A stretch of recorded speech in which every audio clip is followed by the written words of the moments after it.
Contrarians, welcome back to the Encrypted Capital Recap for Friday, July 16th. Today we're going to be getting into all of the ISO coins. Seems like you guys really like this content, so we're going to be talking about the four main coins and how everything is tied together. So first off, what is ISO20022? Well, it's pronounced ISO20022, and it is an international standard for exchanging electronic messages between financial institutions. If any of you guys own businesses, you know that if you're using Swift, it could take up to 5 days for your transactions to clear, which is absolutely horrible considering we're in the digital age. This new financial system, this new technology that has been built will allow transactions to take place instantly. And in order for that to happen, they have to be using cryptocurrencies that can transact instantly. So if we go over to the Wikipedia here for ISO 20022, you will see that it says it's used widely in financial services, and the organizations participating include Algo, XDC, Ripple, Swift, and Visa. Those are the big boys that are playing in this space right now.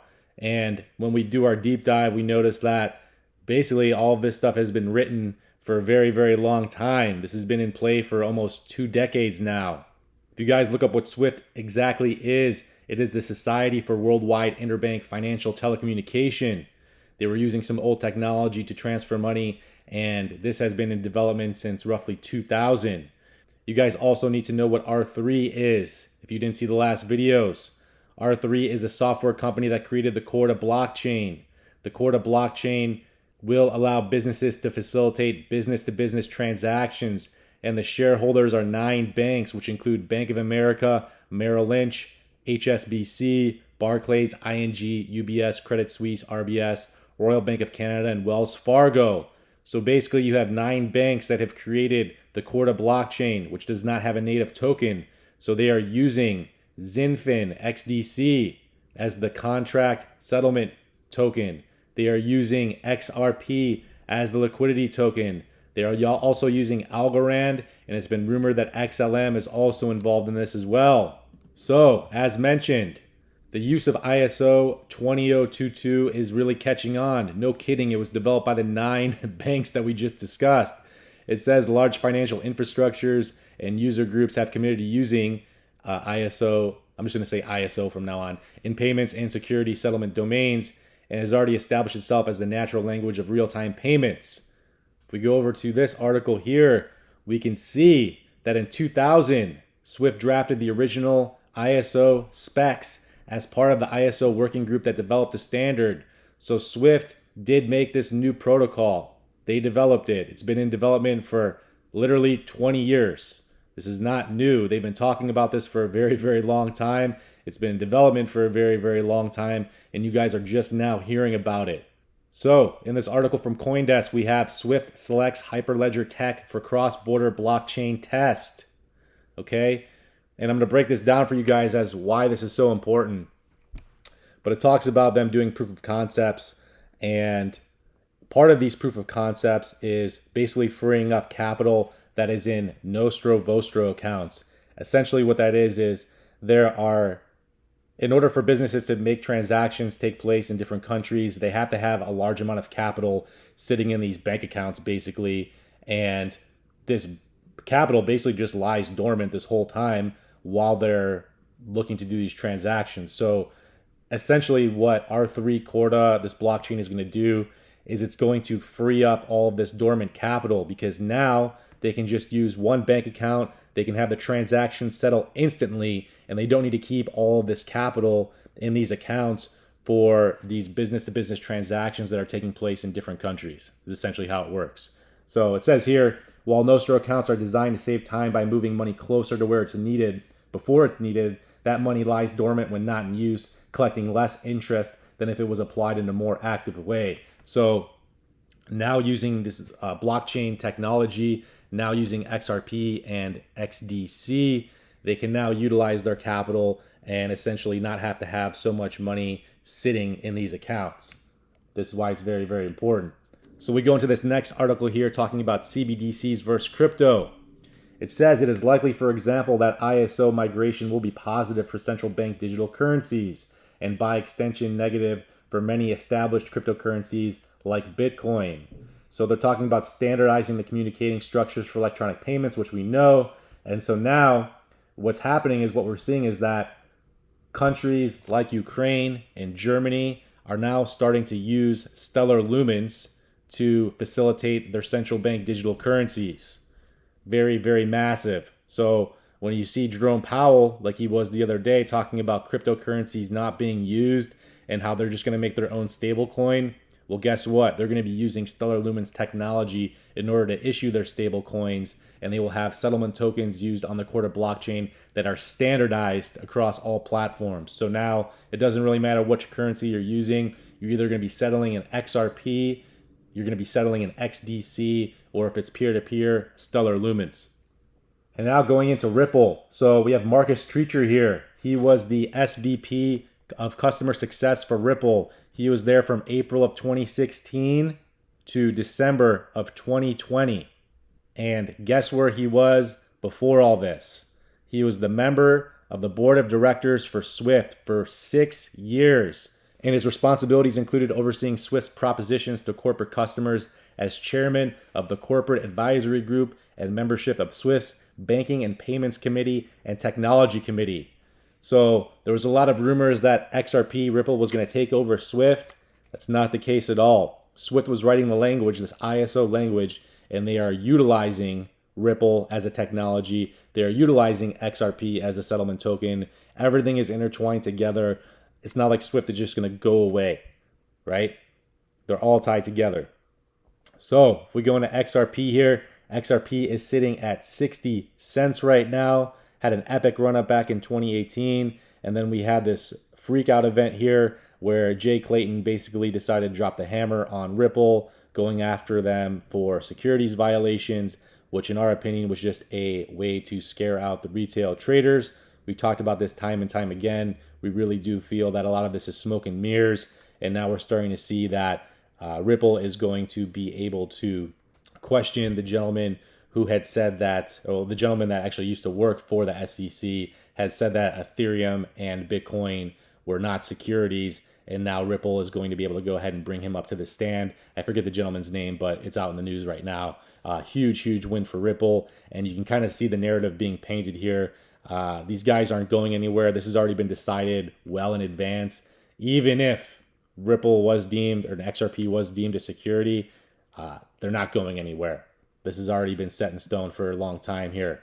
It says the RippleNet membership is a network of leading financial institutions that collectively and democratically govern and involve RippleNet. These institutions work to standardize global cross-border transactions. And the committee is made up of JP Morgan Chase, Morgan Stanley, Wells Fargo, Goldman Sachs, Industrial and Commercial Bank of China, Citigroup, Deutsche Bank, and the list goes on. And there is also a rumor that according to documents obtained by the Bank of England, that they are expected to digitalize and move most of their business onto the Ripple technology platform. And I also found this document here that talks about the Bank of England actually running a test with Ripple for proof of concept. If we go to the end here, we can see cross-border payments when applied to wholesale markets present different challenges than when compared to retail and corporate transactions, which the Ripple product is designed to handle. The availability of liquidity is one such challenge, and the proof of concept allowed the Bank and Ripple to begin exploring these questions. So they've been looking into this technology for quite a while now, and it's only a matter of time before they're going to start utilizing all this and they go live. Also, going into Stellar Lumens. Stellar Lumens gains alt crypto cred as central banks eye versatility. This goes back to what we were talking about earlier. They are looking to Stellar Lumens to issue their central bank digital currencies, starting with Ukraine. So why would they go and ask another technology to issue other stablecoins in other countries? If this dry run goes well with Ukraine, more than likely all the other countries involved in the European Union will look to Stellar Lumens to issue their central bank digital currencies. Most likely. So Stellar hanging out at 24 cents right now. Also had an epic rise back 2017, end of 2018. In my opinion, Stellar should be worth a lot more than 24 cents right now. It wouldn't surprise me. $10 easy. Could be even higher depending on what happens with the central bank digital currencies. So, all these ISOs are coming to you. The go live date and the enhanced Swift platform is November of 2022. What a coincidence. ISO 20022 goes live in November of 2022. These numbers and words, they all mean things. If you think they don't, you're sorely mistaken. Also, talking about the XinFin network, the other currency that will be utilized on the Corda blockchain, now trading at 8.4 cents, has had a nice rise up. Basically, it was trading at 0.00069 cents back on March 25th of 2020, and now we're looking at 8.4 cents. The recent high here was roughly, I think it was like 12 or 13 cents here. 12 or 13 cents for the recent high for XDC, and no one even knows about it yet. Yahoo ran this article. XinFin's XDC becomes the leading token of value on the Corda network thanks to the DASL crypto bridge. So, they are using XDC. We know that. If you go ahead and look at their team, first off, wanted to know Roger Ver, the #1 listed advisor, the CEO of Bitcoin.com. He has been a huge evangelist of Bitcoin for a very, very long time. He created Bitcoin Cash. Also, we have Atul Kekade. With over 14 years of experience in the tech field, he has played a crucial role in conceptualizing and demonstrating the first permissioned blockchain system for the consortium of top Asian banks. Big player right there. So you guys can go ahead and you guys can dive into their team, but they definitely have some heavy hitters on here, the biggest one being Roger Ver. I don't think that this project is going anywhere, especially if the 9 biggest banks have decided to use XinFin, and then you literally see the United Nations logo combined with the Swift logo for XinFin. I don't think that's an accident. Also, we have Algorand. I pointed out in the last video, Algorand was founded by Silvio Micali, who's a professor of computer science at MIT, and he's got this award for blockchain technology, the Turing Award, in 2012. And Gary Gensler, new head of the SEC, was also former MIT. Most likely know each other. There's probably a reason why Algorand is in the mix. The timeline we talked about, November of 2022. In 3 years, they're going to decommission what they're currently using, which is the MT messages. That's going to go away by the end of 2025. It's going to be completely gone. Everybody will be converted over to the new ISO system. And it even said that it may be expedited due to the current pandemic that's going on. And another thing I want to point out, there's a reason why they're not using Bitcoin for settlement and for liquidity. Guess what? XDC takes 2 seconds for transactions. 2 seconds. Near zero gas fees, and it's fully compliant with Know Your Customer and anti-money laundering. Very, very important. Also, Bitcoin takes 10 minutes. What else do we have here? Ripple, look at their transaction times, near instant. Stellar Lumens times, near instant. But let's just say Bitcoin Cash, 2.5 hours. Absolutely terrible. This is why they're not using these coins. It's old technology.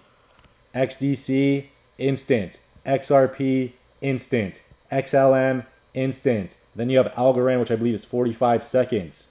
So, to reiterate, this is the new financial system. This is how everything's being built. This is what will be used. This is not by accident. This has been in the plans for almost 2 decades now. Swift has been writing this protocol for how everything and how businesses will be conducting transactions on the blockchain. So, hope you found this video informative. Please hit the like, share, subscribe button, and we will catch you all in the next video.